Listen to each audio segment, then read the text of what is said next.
High বন্ধুরা, আমি আজকে একটা অন্য রেসিপি নিয়ে এসেছি। পাবদা মাছের নুন হলুদ দিয়ে ঝাল। তো দেখো, পাবদা মাছ আমি ভাজা করে নিয়েছি, ভাজা বলতে সাতলানো করে নিয়েছি, কেননা ভীষণ ফোটে, ক্যামেরাটা ধরা যায় না। তো পাবদা মাছটা আমি ধুয়ে নুন হলুদ মাখিয়ে রেখেছিলাম। এবার এটা ভেজে নিয়েছি। আমি কালো জিরে ফোড়ন দেবো। আমি তেল দিয়ে দিয়েছি কড়াইতে। তো আমি মশলাটা বানিয়ে নিই তোমাদের সামনে। মশলাটা বানিয়ে নিচ্ছি। তোমরা জানো আমি একটু মিষ্টি দিই, তাতে স্বাদটা অনেক তফাৎ হয়। আর হলো আমি নুন দিয়ে দিচ্ছি।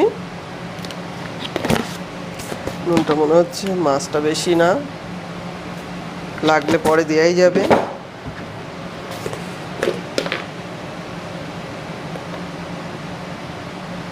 আর হলুদ দেখো, এই তিনটে জিনিস দিয়েছি।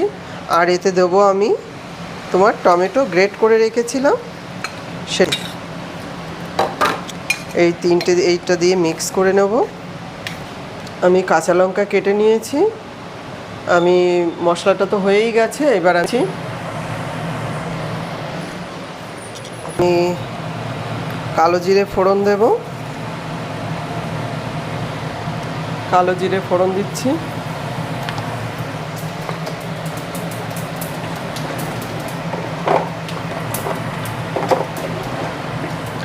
আমি কাঁচা লঙ্কা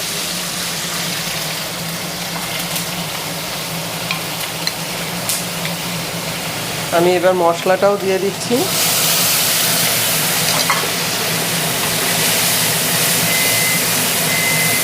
3-4 মিনিট মতন মশলাটা কষাবো। আমার মশানো হয়ে গেছে। দেখো, তেল মানে উপরে তেল ভেসে উঠেছে। কষানোটা খুব ইম্পর্টেন্ট। আমি এবার জলটা দিয়ে দেবো। মাছটা দিয়ে দিচ্ছি, জলটা দিয়ে দিচ্ছি।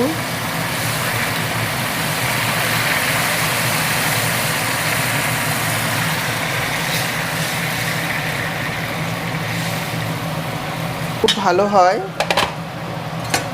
তো আমার হয়ে গেছে, আমি এবার ঢেকে দিচ্ছি। আমি জাস্ট এতে একটু ধনেপাতা দেবো নামানোর আগে। হাই বন্ধুরা, দেখো আমি ধনেপাতা দিয়ে দিচ্ছি। আমি এই 15 মিনিট বাদে ফিরে এসেছি। 15 মিনিট ফুটতে দিয়েছি, তাতে ঝোলটা শুকিয়ে এসছে। আমার মানে পাবদা মাছের পাতলা ঝোল রেডি। খুব তাড়াতাড়ি হয়ে যায়, খুবই তাড়াতাড়ি হয়ে যায়। তো দেখো, আমি পাবদা মাছটা হয়ে গেছে প্রায়। আমি আর 2 মিনিট ফোটাবো। তো এই সিম্পল রেসিপি যদি তোমাদের ভালো লাগে, তাহলে লাইক কমেন্ট শেয়ার করো এবং একটা সাবস্ক্রাইব করে দিও। তোমরা যদি পাশে না থাকো তাহলে কি করে হবে। ওকে, থ্যাংক ইউ।